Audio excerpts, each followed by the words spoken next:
Congrats on the film. I was instantly sold, purely based on the title, Tummy Monster. Sounds like Well, something from the X Files. Ciaran, well, you that's good to hear. I think like not everyone is so instantly sold in the title, but I think it functions like a kind of filter system, really, you know. you So write and yeah, direct. Where did the idea come from, and what kind of films and TV shows influenced you? well, there's a lot of things I can say for where the idea came from. There's kind of I don't know, like I can say a different thing every time, but like there definitely was like a year after I had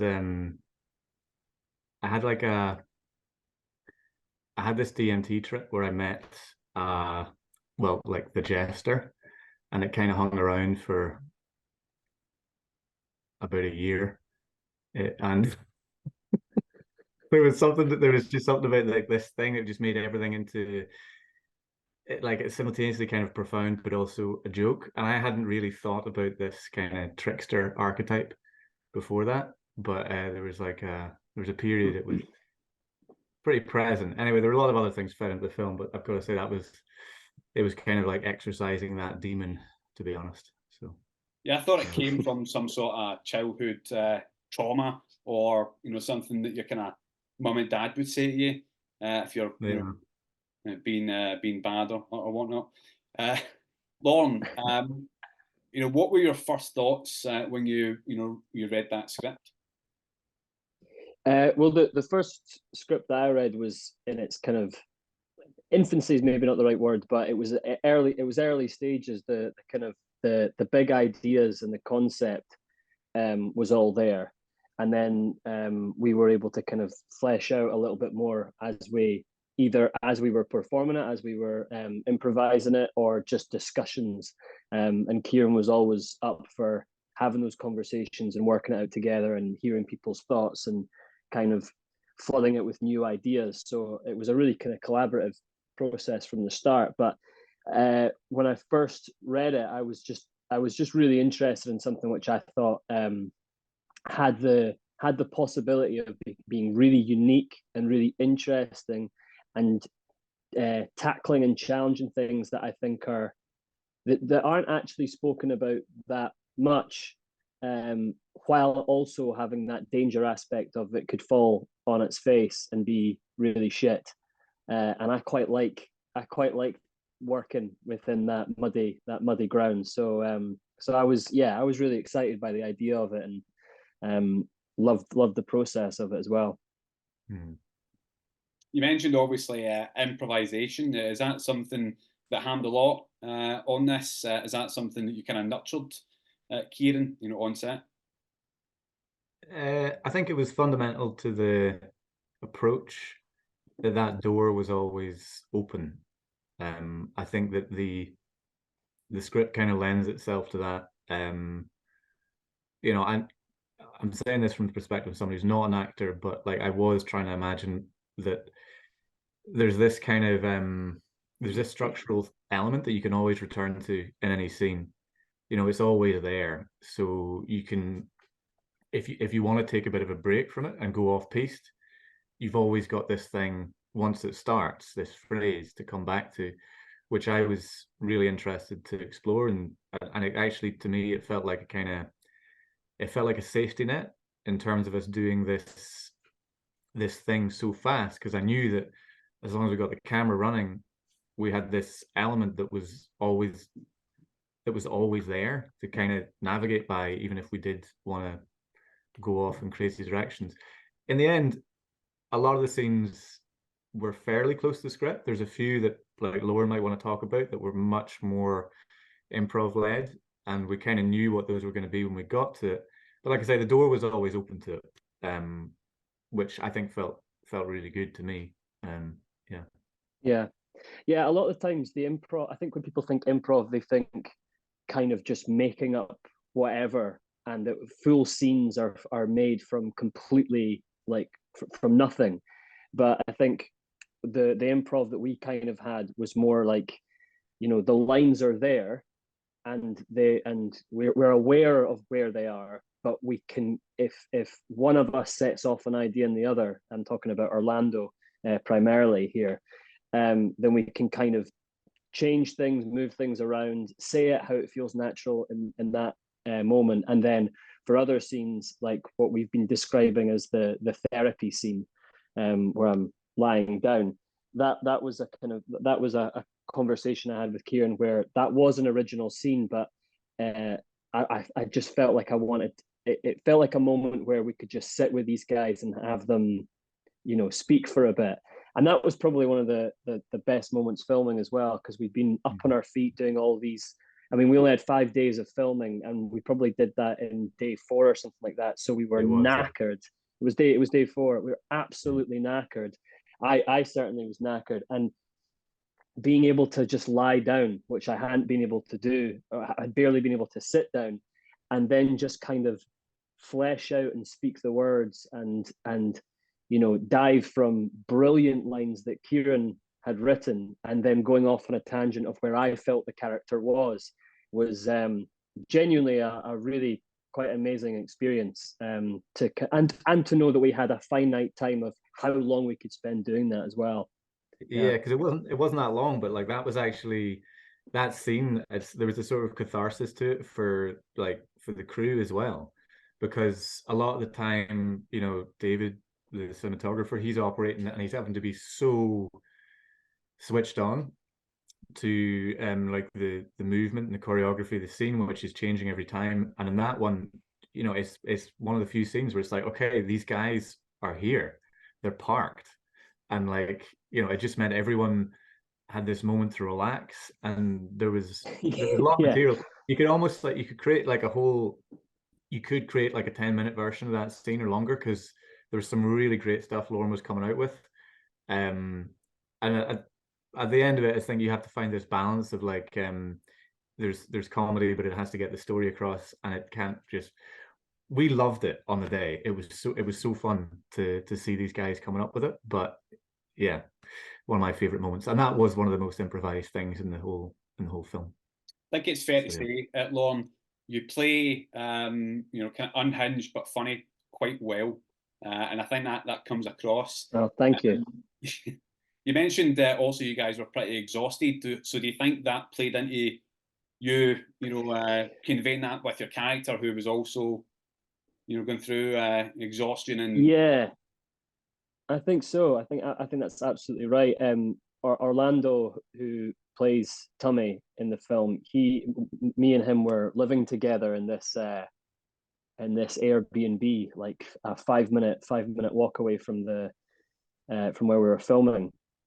So we were having these long filming days, basically just the two of us, him driving me slowly mad. And then we were going back, and we were, the only time that we were spending apart was when he was like, right, good night. And we go to our separate rooms, but the kind of experience of just drilling a scene, going over it, calling cut, and then not going back to a trailer, but then moving into immediately going into the next scene, and then the next scene and the next scene. It did make you kind of go a little bit mad, and there was certainly aspects of that I felt were, on a film with a much bigger budget, or with a usual budget, or a budget, or if you had a lot of time like you would on usual films.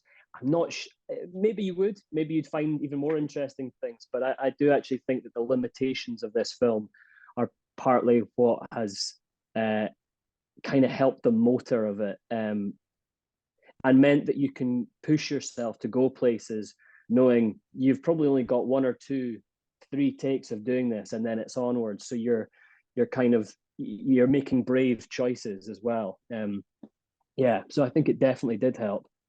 Yeah, I think that confined space that you guys are filming in definitely adds to the audience being front and center, and being there and amongst the tension.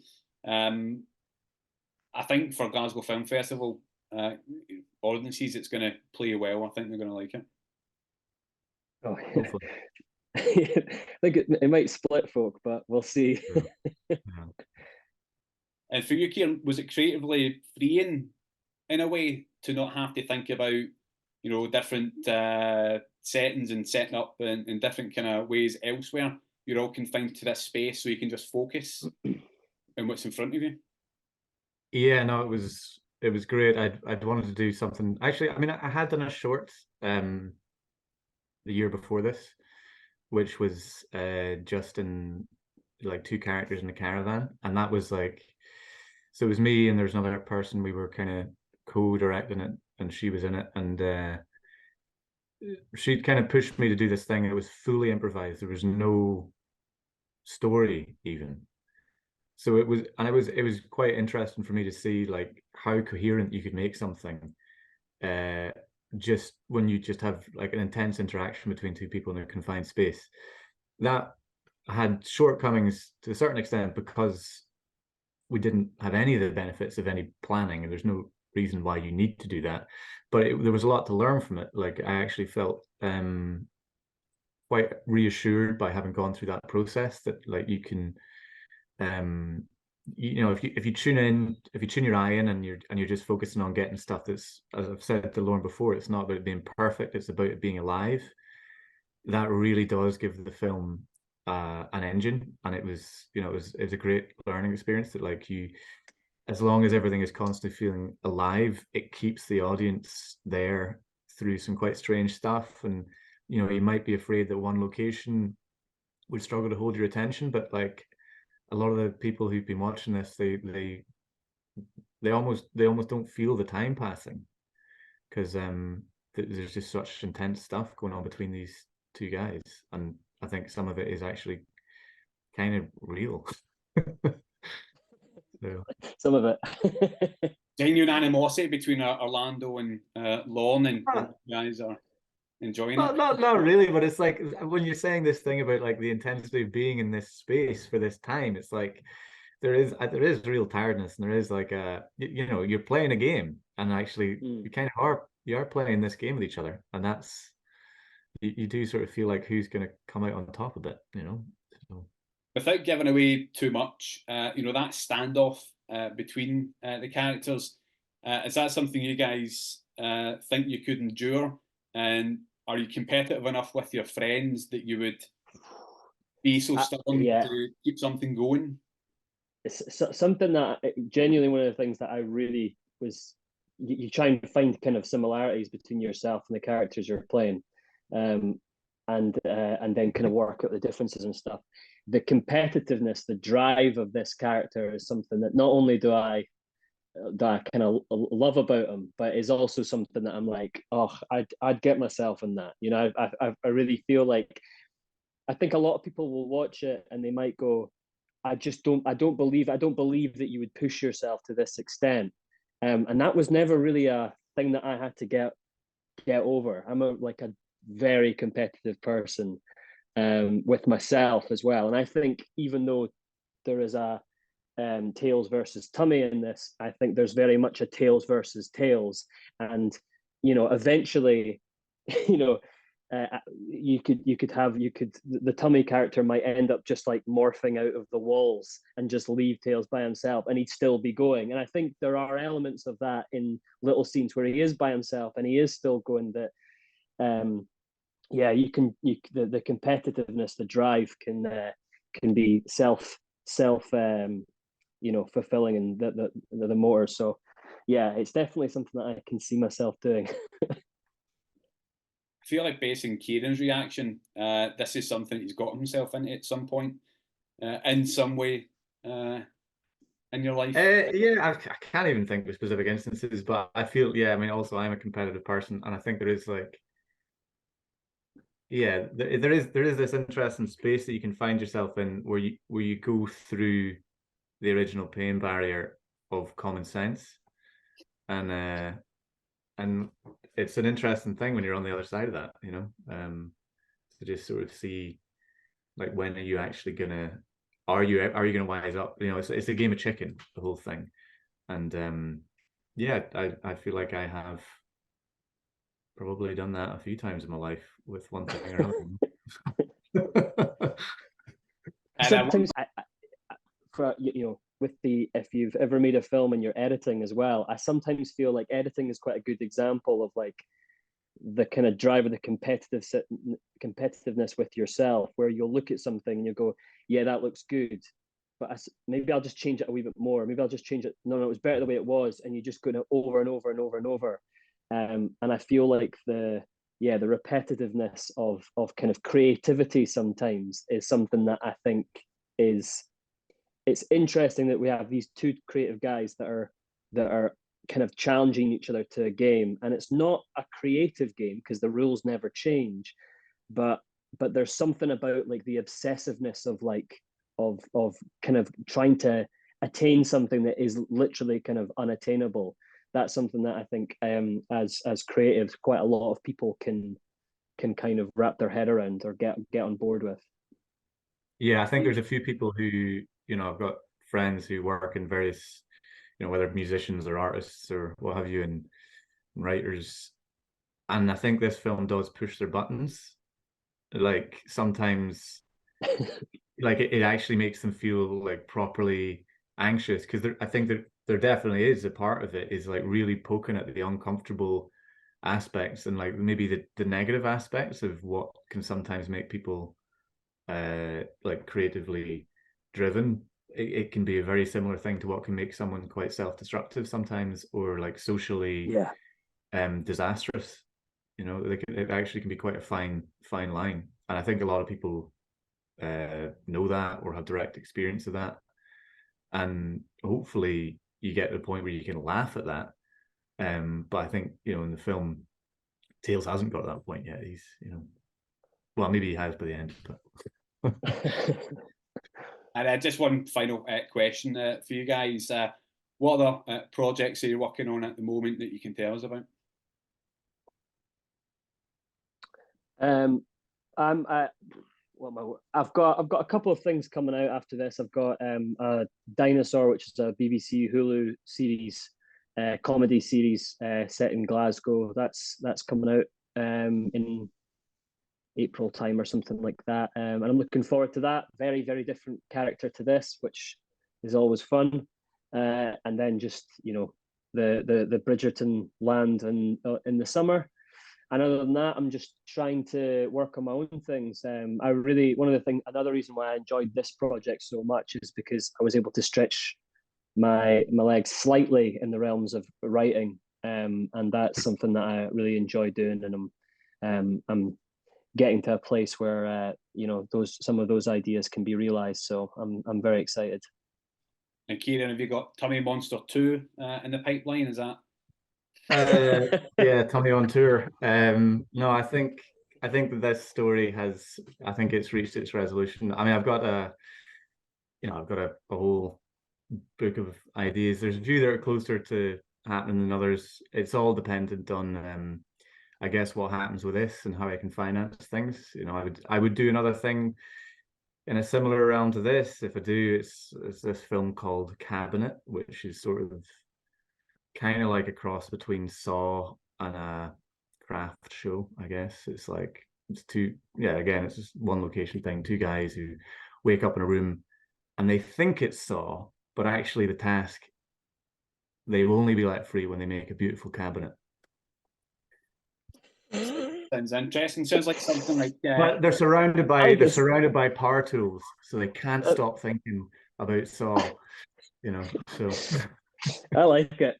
That's the one. If there's no money, we're going to do Cabinet. But then if there's a bit more money, the film is it's Obedience, which is like this big gothic fetish film about a retired pop star and a sort of like near homeless hot alky. So yeah. Well, thanks so much for your time, and, you know, all the best with the film at Glasgow Film Festival for its world premiere. Okay. Thanks very much. I'm looking forward to it. Thanks, guys. Ladies and gentlemen, you're watching Hey You Guys! Hey, you guys! Hey you guys! Hey, that's what they all say. Hey you guys! Hey, you guys!